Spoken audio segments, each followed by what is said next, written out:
में एक बार फिर से एक नए टॉपिक के साथ और आपको पूरा विश्वास दिलाता हूँ मेरे भाई, आप हमारे साथ बनिए। हम आपको इस तरीके से बताएंगे कि आपके दिमाग में बहुत अच्छे ढंग से घुस जाए और आप उसे जीवन पर्यंत कभी भूल नहीं सकते हो अगर एक बार इस टॉपिक पर नजर गड़ाकर देख लिए तब।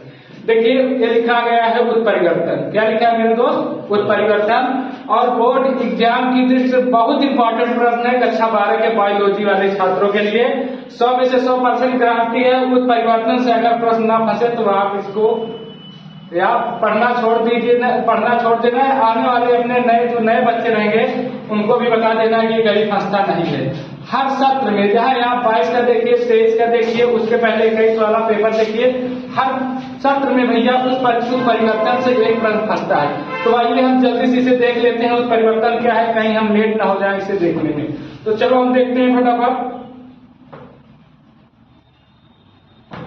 उत्परिवर्तन। मेरे दोस्त उत्परिवर्तन के पहले आपने एक टॉपिक पढ़ा था लिंग निर्धारण। क्या पढ़ा था? लिंग निर्धारण। अब देखिए लिंग निर्धारण में क्या होता है, गुणसूत्रों के माध्यम से हमारी आने वाली संतान में नर है या मादा इसका क्या होता है, अंतर किया जाता है, इसको निर्धारित किया जाता है।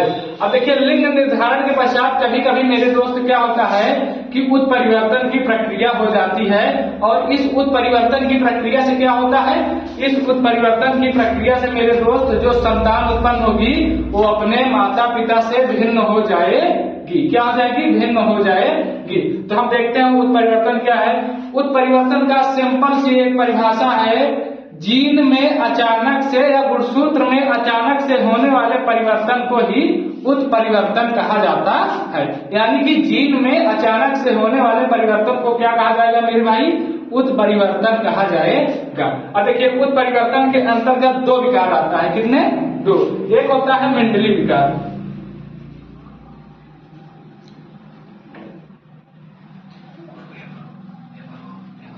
मेंडली विकार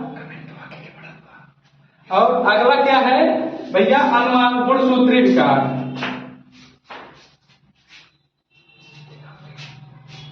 अगला क्या है? गुणसूत्री विकार। अब देखिए मेंडली विकार में आपने क्या पढ़ा होगा? देखिए आपका टीचर या कोई भी बताया होगा भैया, आपने पढ़ा होगा वर्णांता। क्या पढ़ा है? वर्णांता। वर्णांता का भी नाम सुने थे?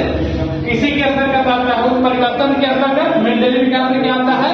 वर्णांता। वर्णांता के बाद अगली टॉपिक आती है हीमोफीलिया और हीमोफीलिया के बाद आता है भैया हसियाकार उदराण आरक्तता और इसी प्रकार इसके और भाग है। तो इन तीनों चीज को, पहला है वर्णांता, हीमोफीलिया, अगला है हसियाकार उदराण आरक्तता। अगर जो लड़का उत्परिवर्तन के अंतर्गत इन तीनों टॉपिक को सही ढंग से पढ़ा है उसका 2 नंबर, 3 नंबर या 5 नंबर में उत्परिवर्तन पूछता है तो कोई काट नहीं सकता कितना भी कोशिश कर ले। अगला है गुणसूत्री विकार के अंतर्गत। अब देखिए गुणसूत्री विकार के अंतर्गत आपने खूब मजे से पढ़ा होगा डाउन सिंड्रोम। क्या पढ़ा है? Down syndrome. अब डाउन सिंड्रोम के बाद अगली क्या पढ़ा है आपने? अगला यही पढ़ा भैया क्लाइनफेल्टर सिंड्रोम। कौन सा सिंड्रोम? Klinefelter syndrome. और उसके बाद क्या पढ़ा है? उसके बाद आपने भैया पढ़ा होगा टर्नर सिंड्रोम। कौन सा सिंड्रोम? Turner syndrome. ये पूरा होता है उत्परिवर्तन। क्या होता है सब मेरे भाई? उत्परिवर्तन। और इसी उत्परिवर्तन के कारण क्या होता है? संतान में विकार उत्पन्न होता है और वो विकार क्या करता है? उनकी माता पिता से उनको भिन्नता दर्शाता है। अगर मेरे दोस्त आपको हीमोफीलिया, वर्णांता, हसियाकार उदराण आरक्तता, डाउन सिंड्रोम, टर्नर सिंड्रोम और क्लाइनफेल्टर सिंड्रोम नहीं पता है उत्परिवर्तन के अंतर्गत तो आप हमारे शॉर्ट वीडियो को देख सकते हो। पूरा विश्वास है आपको हर कंसेप्ट पूरी तरह से समझ में आएगा।